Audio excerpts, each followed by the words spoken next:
Young का प्रयोग, यानी व्यतिकरण की घटना को देखने के लिए यंग एक्सपेरिमेंट जो किया गया था 1801 में जो है सर थॉमस यंग ने इसको अंजाम दिया था और उसके आधार पर जो है व्यतिकरण के स्पष्ट जो है प्रतिरूप हमको प्राप्त हुआ स्क्रीन पर। ठीक है, इसके लिए उन्होंने किया क्या, एक सोर्स लिया, हमारे पास यहां पर एक सोर्स है और उसके बाद में एक पर्दा लिया यल, एक पर्दा यल मतलब एक आपने यहां पर कोई लाइट लगा दिया, चाहे जो लाइट हो, एक लाइट को यहां पर लगा दिया। उसके बाद में एक जो है पर्दा लिया, उसमें एक पतला सा छिद्र किया, पतला सा छिद्र। अब इस छिद्र के सामने यहां पर आ जाइए, एक दूसरा पर्दा लिया, मतलब 3 पर्दे उन्होंने लिए थे, यल यम यन, 3 पर्दे लिए और एक लाइट लिया। अब उसमें जो है उसको ऐसे एक सिस्टम से ऐसे व्यवस्थित करके टांग दिया। उसके बाद में क्या किया गया कि फिर यहाँ पे जो लाइट ली गई उसके जस्ट सामने एक छोटा सा संकीर्ण मतलब पतला सा ऐसे छिद्र किया। अब अगर लाइट इधर ही पूरे पर्दे पे पड़ रही है, अब ऐसा दिमाग मत लगाना आप लोग कि यहाँ से लाइट इधर जा रही है, इधर नहीं जा रही है, लाइट केवल इस पार्ट में प्रवेश कर पा रही है, केवल इसी छिद्र से होकर के। अब इस छिद्र के सामने आने पर यहाँ पर जो पॉइंट हमको प्राप्त हो रहा है, इससे बराबर दूरी पर, मतलब इससे इतनी दूरी पर दूसरा छिद्र कर दिया और उससे उतनी ही दूरी पर दूसरा छिद्र S2 कर दिया, यानी S1 S2 जो है यहाँ पर अगर मैं इसको ऐसे करके इधर मिला दूं तो ये बराबर दूरियों पर है, किससे, यस से, यानी ये डिस्टेंस और ये डिस्टेंस दोनों हमारा क्या है, बराबर है। ये वाली डिस्टेंस और ये वाली डिस्टेंस दोनों बराबर है, यानी अगर हम कहें कि यस S1 बराबर S2, ये चीज है। अब 2 छिद्र जब किए गए तो यहां से प्रकाश की किरण जो भी इंटर हुआ, वो प्रकाश की किरण इस छिद्र से होकर के भी गुजरेगा और ये हाइगेंस के द्वितीयक तरंगिकाओं के सिद्धांत द्वारा यहां से नई तरंगिकाएं जनरेट हो जाएंगी। S1 और S2 एक नए सोर्स का काम करेंगे और यहां से जब 2 प्रकाश स्रोत मतलब निकलते हैं तो यहां फिर माध्यम में क्या हो जाते हैं, ऐसे प्रकाश स्रोत यहाँ पर प्रकाश तरंगे यहाँ से निकलती हैं जो उनकी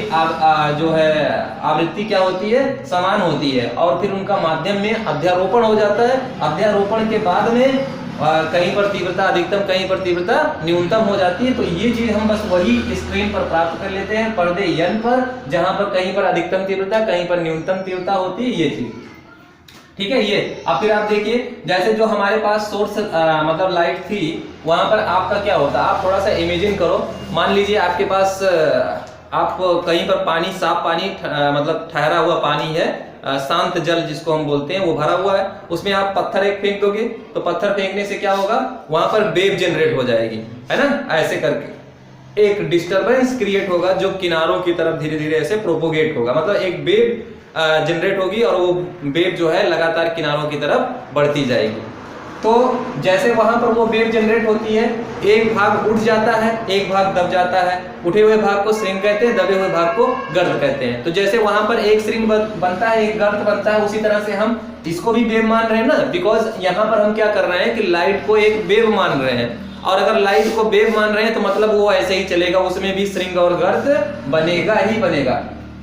तो यहाँ पर हमने क्या किया, श्रिंग को ये बोल दिया, ये है हमारे पास मतलब डॉटेड जो कंटिन्यूअस लाइन है, मतलब अविच्छिन्न रेखा जो है हमारे पास, वो है ये आपका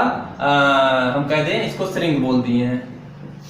और इसको दूसरे लाइन को जो डॉटेड लाइन है उसको हमने गर्त कह दिया है। ठीक है, तो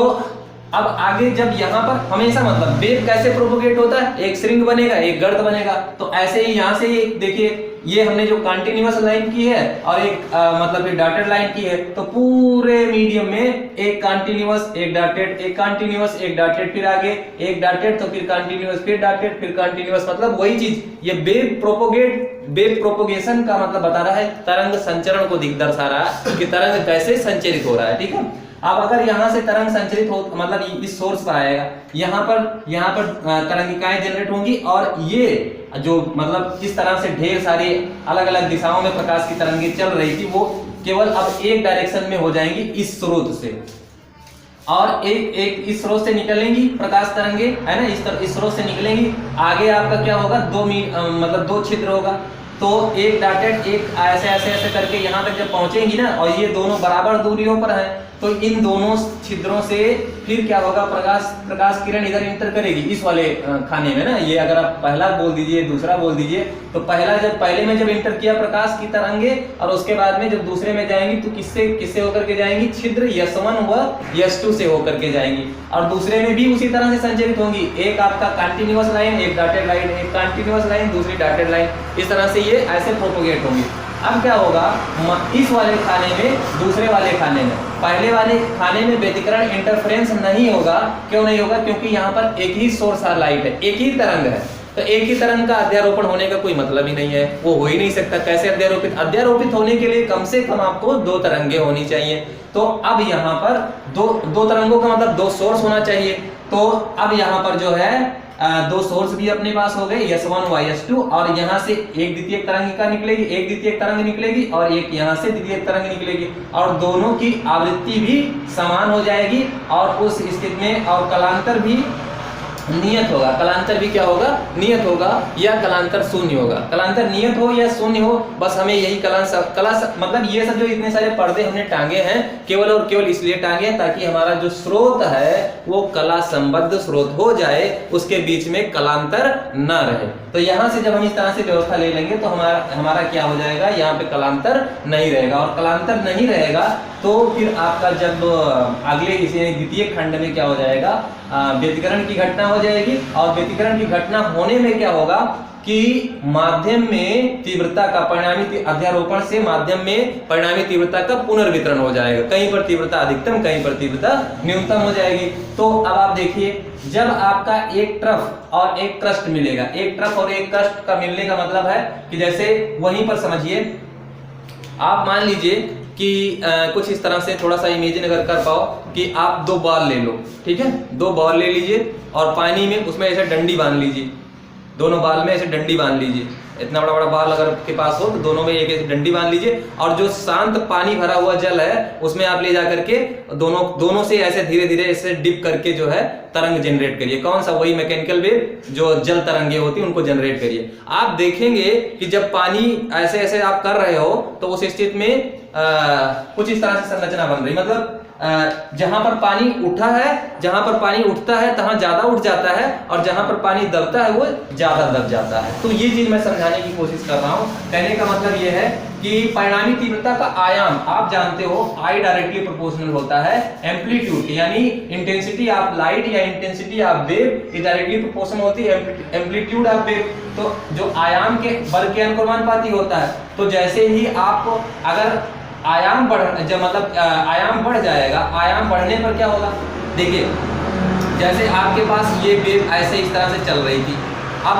अगर इसका अध्यारोपण हो जाएगा तो ये अध्यारोपण व्यतिकरण की घटना तभी होगी जब उनका अध्यारोपण होगा। अध्यारोपण पर क्या होता है, अध्यारोपण पर उनका आयाम बढ़ जाता है। माध्यम के किन्हीं बिंदु पर जब 2 तरंगे आपस में मिलती है ना, तो माध्यम के किन्हीं बिंदुओं पर उनका आयाम बढ़ जाता है और कहीं पर घट जाता है। तो जहां पर बढ़ जाएगा वहां ऐसे ज्यादा बढ़ जाएगा, है ना, आयाम उनका बढ़ जाएगा, और कहीं पर घट जाएगा। तो कहीं पर घट जाने का मतलब ये हुआ कि आपका जो है वेव कुछ इस तरह से हो जाए, यहाँ पर आयाम घट जाएगा। तो जब 2 श्रृंग मिल रहा है, यानी क्रस्ट मिल रहा है, सॉरी ट्रफ मिल रहा है, और यह कहीं पर 2 श्रृंग से गर्त मिल रहा है, यानी क्रस्ट मिल रहा है। तो अब आप यहाँ पर आ जाओ, एक को मैंने बोला था कि श्रृंग, दूसरे को मैंने बोला था गर्त। तो जहां पर इस वाले लाइन में जो हमने ये डॉटेड बनाया हुआ है, ये इस तरह से डार्क किया हुआ है, और एक को मैंने ऐसे खाली छोड़ा हुआ है। तो जहां पे आपका मैंने डार्क किया है, जब 2 सेम मतलब या तो 2 श्रृंग मिल जाए और या तो 2 गर्त मिल जाए, वहां पर आपका ये चमकीला मैंने बनाया है। देखिए यहाँ पर ऐसे इसको मैंने खाली किया हुआ है, जहां पर देखिए डॉटेड मतलब क्या हो गया, ये वाला गर्त वाली लाइन हो गई, और ये जब गर्त मिल रहे हैं या श्रृंग मिल रहे हैं, यहाँ पे श्रृंग मिल रहा है, गर्त मिल रहा है। तो इस तरह से उसको मैं जब आप पीछे की तरफ स्क्रीन पर प्राप्त करूंगा तो वहां पर देखूंगा ब्राइट हमको प्राप्त होगा, मतलब जो पट्टी प्राप्त होगी यहाँ पर एक चौड़ी पट्टी, चमकीली पट्टी होगी। इसके विपरीत दूसरी तरफ जो है, जब आपका एक गर्त और एक श्रृंग मिलेगा तो इंटेंसिटी ऑफ लाइट वहां पर न्यूनतम होगी, और उस स्थिति में वहां पर आपको डार्क प्राप्त होगा।